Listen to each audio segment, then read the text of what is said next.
How good was Yao Ming actually?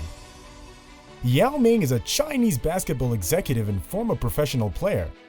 He played for the Shanghai Sharks of the Chinese Basketball Association (CBA) and the Houston Rockets of the National Basketball Association (NBA).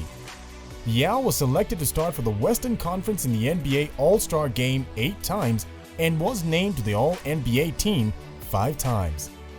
At the time of his final season, he was the tallest active player in the NBA at 2.29 meters, that is 7 feet and 6 inches. He is the only player from outside of the United States to lead the NBA in All-Star votes. In an interview back in 2014, the 40-year-old expressed doubt that a lumbering big man like himself could thrive in the small ball, floor-spreading lineups favored by the majority of NBA coaches. Among all the hype players in the NBA, Yao Ming seems to be left out despite his great stats, and people seem to forget that he actually made it to the Hall of Fame. Hey guys, welcome to another video from Everything Sports. Today we'll be talking about Yao Ming and how good he actually was. Make sure you stay until the end so that you get to know about the tallest NBA player during his time. Let's get started. Yao is one of China's best-known athletes, with sponsorships with several major companies. His rookie year in the NBA was the subject of a documentary film, The Year of the Yao, and he co-wrote along with NBA analyst Rick Butcher an autobiography titled Yao, A Life in Two Worlds. Known in China as the Yao Ming phenomenon and in the United States as the Ming Dynasty, Yao's success in the NBA and his popularity among fans made him a symbol of a new China that was both more modern and more confident. Yao was pressured to enter the NBA draft in 1999 by Yao Ming, the deputy general manager of the Shanghai Sharks. Li also influenced Yao to sign a contract for Evergreen Sports Incorporation to serve as his agent. The agreement entitled Evergreen to 33% of Yao's earnings, but the contract was later determined to be invalid. As American attention on Yao grew, Chinese authorities also took interest. In 2002, the Chinese government released new regulations that would require him and other Chinese players to turn over half of any NBA earnings to the government and China's National Basketball Association, including endorsements as well as salaries.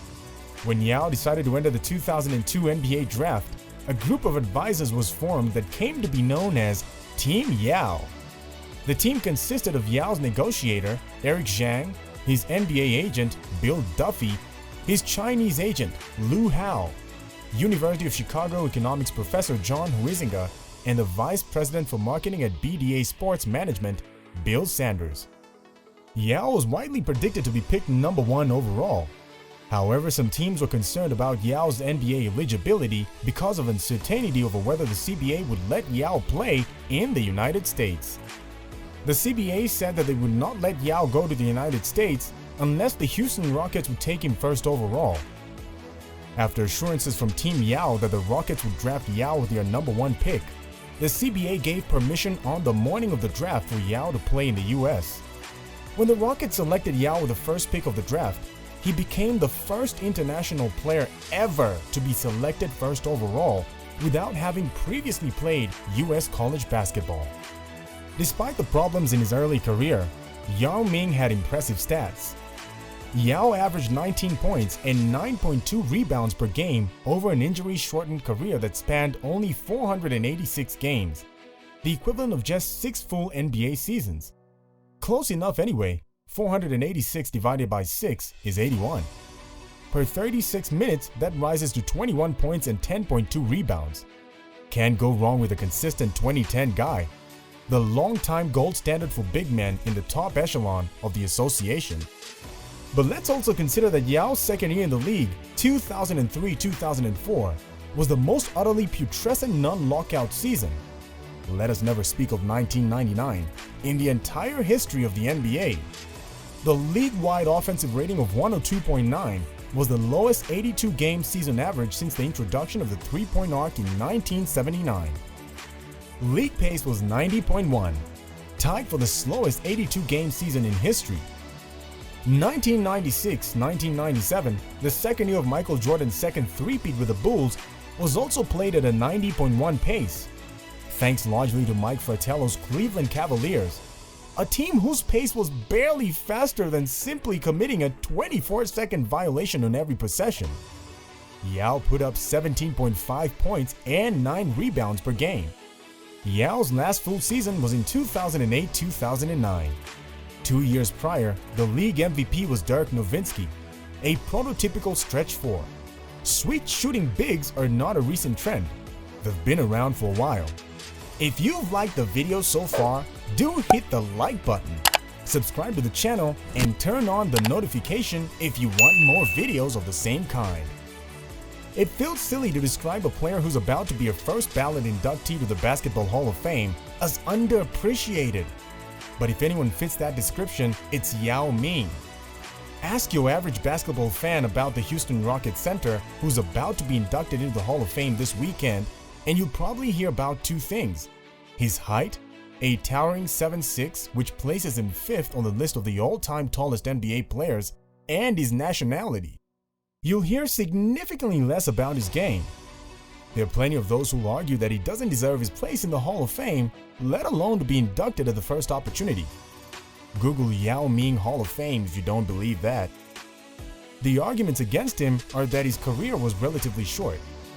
He spent only 8 seasons in the NBA, and that he was often injured.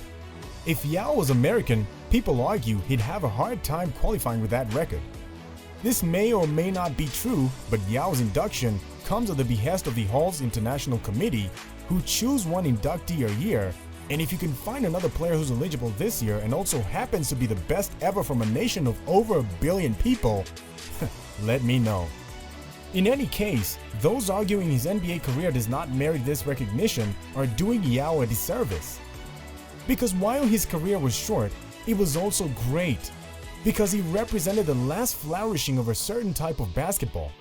So perhaps the best way to remember what makes him special is this: he's the last truly great back-to-the-basket center we've seen in the NBA. It's here we arrive at what made Yao so special. In the NBA, players over about 7'3" have often been, with the occasional exception of course, at best one-dimensional and at worst something close to novelties. Their sheer size has made them defensive presences. It's hard to drive to the basket when you're confronted with a guy who's so tall, his head is shrouded in fog. But none of them had anything resembling Yao's all-round game.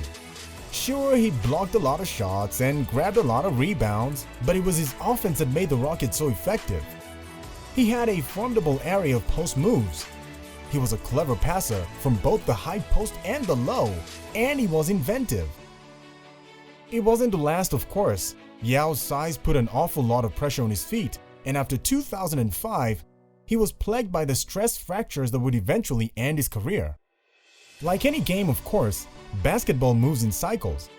And last year, analyst Zach Lowy suggested that we may yet see a return to the era of the dominant big men.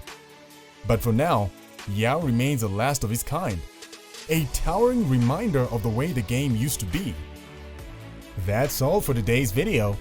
We hope that you enjoyed this video on one of the most underrated NBA players in history. Let us know your opinion about the baller in the comments section. Don't forget to like the video and subscribe to the channel, and to make sure that you enjoy our latest videos at the earliest, do turn on the notification bell. Thank you.